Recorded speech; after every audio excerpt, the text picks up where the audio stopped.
some guy in a bar, or somebody you offended in the store, or a criminal who wants to rob you or take something from you, what is your best weapon? Ma'am? Distance. Distance, that's right. Always establish distance. Notice you get in your protective bubble. Your protective bubble is right here, right? Sir. I guarantee you, if I have you close your eyes and I walk up to you very slowly, with your eyes closed and not seeing me, you will sense my presence when I get within that bubble. And you can tell the difference between you looking at me and you feeling my presence while you're looking, even with your eyes open. Because instinctively, that's where all of our danger zone is, beyond this point. But this is even too close, okay? Because I can still reach it. And from here, I can reach it with a foot, with a kick, right? So you want to be at a distance to where the person you're facing has got to shift their weight to get to you. In other words, I can't get to him anyhow from here, except if as I shift my now, I can do something, right? But I have to shift my weight toward him. That's your ideal distance. So when you establish that distance, don't just go like this. That's nothing.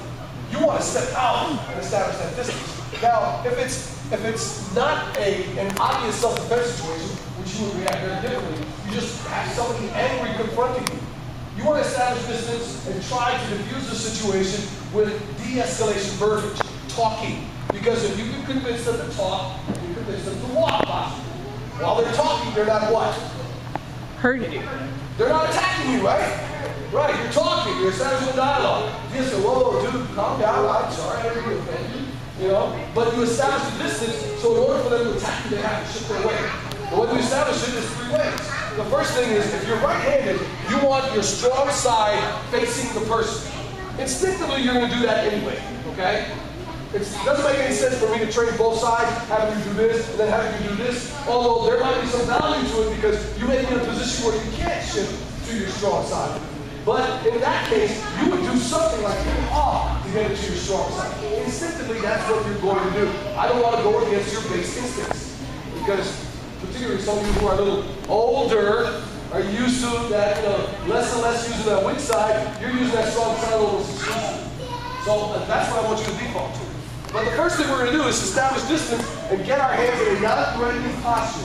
And it's determined by the position of the hands of the person facing you. Okay? So, for example, can you go over here, Mr. Short? Now, oh, look at that. He already looks at it. So I'm going to step off and I'm going to go here. His hands are down there, so my hands are down here. In the event that he shifts his weight to come toward me, he shifts, boom! I'm going to attack from that position. My right hand, strong hand, is on top, so I'm impeded by anything. If he were to raise his hands as I attack him, I just keep going at his hands until it weakens him and he drops him, and I can get to the captain of the ship right there. Okay? So that's the first thing we're doing. So thank you, sir. So give him a hand. Woo! So you step off the center line. That's the other thing. You don't just step back and establish that because you're a target to the person in front of you. You step off the center line, 1 foot in front, this hand on top. So I'm intersecting the middle of his body with this leg. Okay? And I'm less of a target to him. All right? So we'll do that first. Take a step back, sir. Okay, so if you're left-handed, you're going to step that way, by the way. Okay, so establish your distance. Go here. Good. Very good. Are you left-handed, sir? I did not know that. Okay, good. So step back. And up top. No, down here. Down here. See, what you're doing is like, I'm ready to fight. We're not there yet, okay? Very good. All right, now, if their hands are a little, they're doing this, what I'm doing right here, they're a little higher than my waist. So I'm going to go and fold my arms. Not here, just one on top of the other, just like this. Like I drew G. You know, it's just like this. Boom, boom, you know, right? So that's what we're doing. Here, for the same reason. If I have to attack from here, I can attack right from there, right? Okay, good. So establish distance again. Fold your arms. Very good. Again. And good. If I'm doing this, so angry words, right? Now your hands have to go higher. But you need to do this. Whoa, dude. And this is ideal, by the way. But it might be seen as threatening. I'm going to do this anyway. I get in that position. When my cousin was a cop and he would interview subjects, he would do it what I call the Italian. He'd have his hands like this while he's talking. This looks a little innocuous and innocent, but from here, you do whatever. What he would do from here is this. You know, but it's the same principle, okay? Your hands are here, they're in front of your face. If somebody were to launch an attack, all I can do is raise my hand slightly. I'm not going to wait for that. I'm going to attack first because they're going to give you a pre-contact cue to let you know that they're going to come forward. Okay? Too many fights I see in the street where guys come up like this and dudes just, what's up, or do this. Nobody's getting that close to me, okay? If they decide to breach my hands, I'm going to go and attack. We're not going to get into this little, standoff situation. This is your warning. Stay beyond these hands. You go beyond that and it's on, okay? So you can either do what David calls Jack Benny, where he goes like this. And for those of you who don't know who Jack Benny is, he's a comedian and he do his monologue like this. So your strong hand is up. It's right here, close to where I have to attack, okay? Or you can step off with your hand like this, or you can step off and do the Italian. It's up to you, okay? It's all right. It has to be not threatening. You don't want to go, hey, you back off. This does not look not threatening. Whoa, dude, chill out, right? So we'll do all three of them. Ready? Step over, here. Good. And let's go arms folded. Good. And go to the Jack Benny, Italian, or whatever, okay? We have that. That's your interview stance. Interview indicates that you are talking. That's not your fighting stance. Miyamoto Musashi, who was the famous author of the Book of Five Rings, a book on strategy that I think every martial artist should read, said that you have to make your fighting stance your everyday stance, and your everyday stance your fighting stance. That does not mean that you walk around like this, hey. No, you don't. But you want to be able to fight for whatever stance you're in. And you should rehearse that. Putting groceries in your car. Somebody's coming from here with evil intent, I have to react from this position here. Okay? And you have to practice that. Think of where you're most vulnerable and how you can fight from that position. Okay? All right, very good. So let's do now we're going to start attacking. We're going to work on the footwork first. Everybody come up here and turn around face the back of the room. Stay. So from here we're going to do a strong drop set. It's simply that. It's as if you're going to pitch forward and catch yourself at the last minute. Okay? So do that. Come forward. Everybody does a drop set in here. We've all done this before, right? Okay, so we'll practice. Okay, so same thing. Just keep going. Just like practice. Okay? Keep going forward. Okay, fine. Now, I know I did the zombie thing, but I didn't want you to do that. I want you to actually okay. Good. Good. All right, come back. It has a purpose, the drop step. Get back in your line. Come over here, Mr. Swope. It has a purpose. It's for you to take ground. You better move back. I'm going to do what I did to Mr. Webb and step on your foot. It's for you to take ground. Now, granted, you're not just going to go after like this. You're going to be doing something with your hands. But it's a dual attack. You're moving, and this serves the purpose of attacking.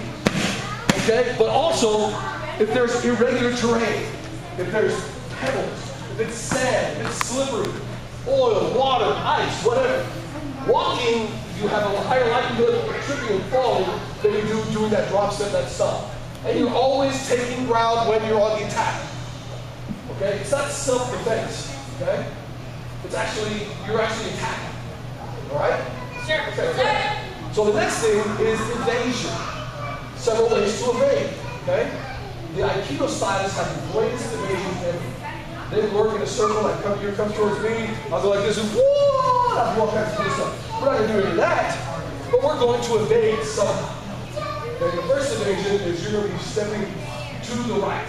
Now the first evasion was what you did before by establishing distance. But this is in a case where it's no longer an interview situation. It's in a case where they're going to bull rush you. Bull rush you for a couple of things. To get you in a grappling situation, or to take you down with a double leg takedown and fight on the ground, or just wrap their hands around you to do whatever. Okay? So Mr. Swope, just come over here. So he's going to rush me, and all I need to do is get one body length away from him. Okay? Just one body length. He doesn't know that's going to happen. He was pretty obvious to him that I was going to do it that time. But the attacker doesn't know that because they're charging like mad bulls. That's why they call it bull rushing. Okay? They go right after you. They either go after you so they can go like this and go to a double takedown. Boom! Okay? He just fell down. I didn't actually knock him down. I didn't actually hit him. It was well done though, right? Very nice. Or they're going to bull rush you to just, gah! And then throw them around or something, right? So all you need to do is evade. So by evasion, we're going to, and it's the same as the drop step, it's doing it sideways. Okay? You pick up the split end. One body goes away. If you don't know what a body like this, look in the mirror. Step away from your body. That's it. Okay, so let's go left first. Left first. Then right. Left. Right. And we can sing like Oklahoma or something, you know. So it looks like that's opposite. Okay? Another way to evade on that is to hit this thing. In other words, he comes toward me, all I do is I swing this leg around. Okay? Somebody's over here, they come over here, I can swing this leg around this way. Alright? So same thing. Obviously, the best bet is to use swing so that your strong side is forward. Right? So but let's do both sides. Ready? And step over. You should be facing, because that's going to be place. You just moved in here, right? Okay. Alright, so, and now, if you switch over to your weak side, you can work on making your strong side go forward, just like that. It's simple as it. Okay? Because if I'm standing here, there's a wall here, I can't switch to this, I've got to go in this direction. There's my weak side, I step back, and there's my strong side. Okay? So do that. Let's go.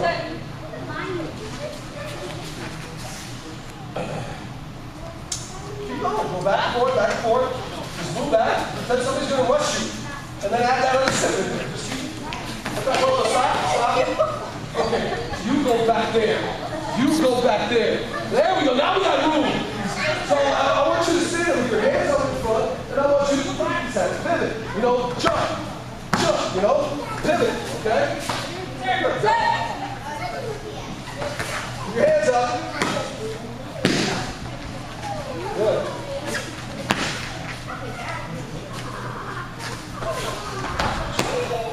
All right, very good. So now we're going to add a series of techniques. We're going to add all these to that pivot set. Notice that in this system, it's pretty common, the attacks that we want to use. The strikes are almost universal. That way you don't have to think about it. You're going to have different responses to different attacks. They're all pretty much the same thing. And we've all learned, we've all done the chin jab, correct? We've all done the edge of hand attack, correct? Pretty much that's all we're going to be doing tonight. It's something that adds a side kick.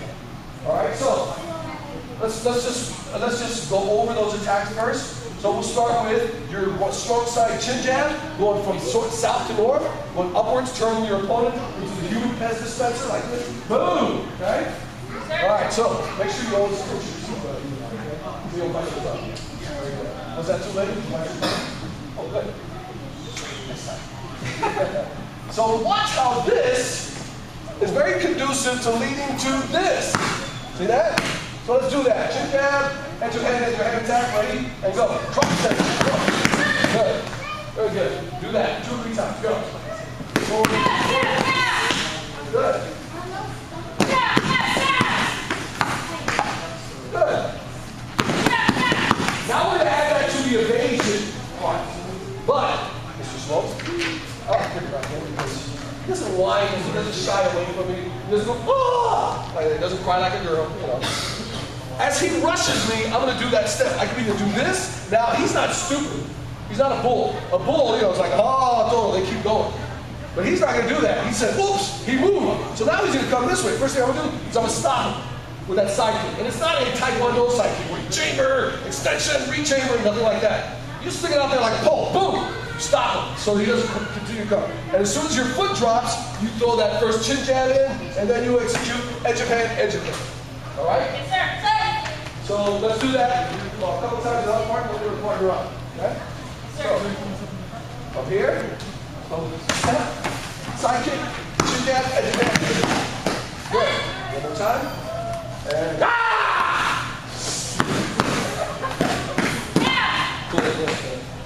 okay.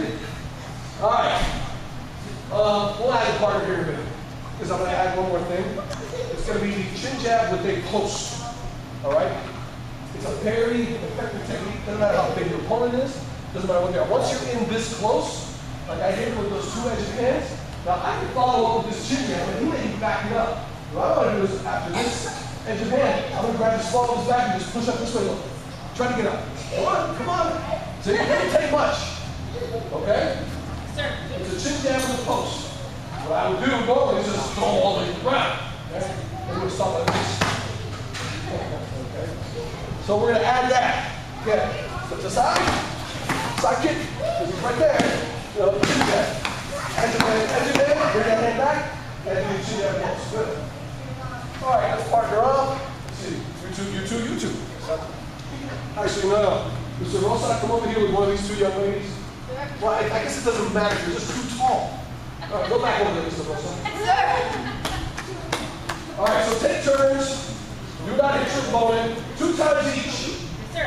Jump to the side. Do the side kick. Side kick. Edge chin jab. Edge of hand. Chin jab.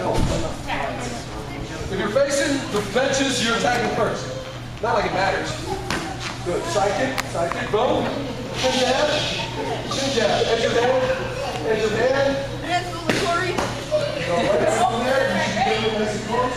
Your hand behind his back. And there you go. Good. Now, your turn. Take him down. Oh, see, you went down with him. Don't go down with him. Good. One more time. Oh, by the way, everybody stop. Do not put yourself in an uncomfortable position. You're not dipping them in a dance. It's not one of these, whoa! See, if I just my leg up like this, now I'm off balance. If she holds on to me, we're both going down.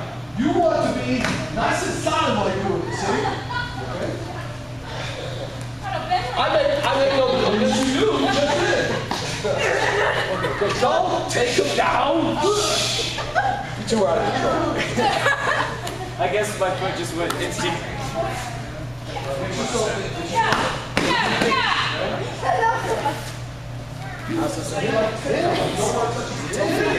Obviously. Not mine. All right, that's good. You remember, go get a pad.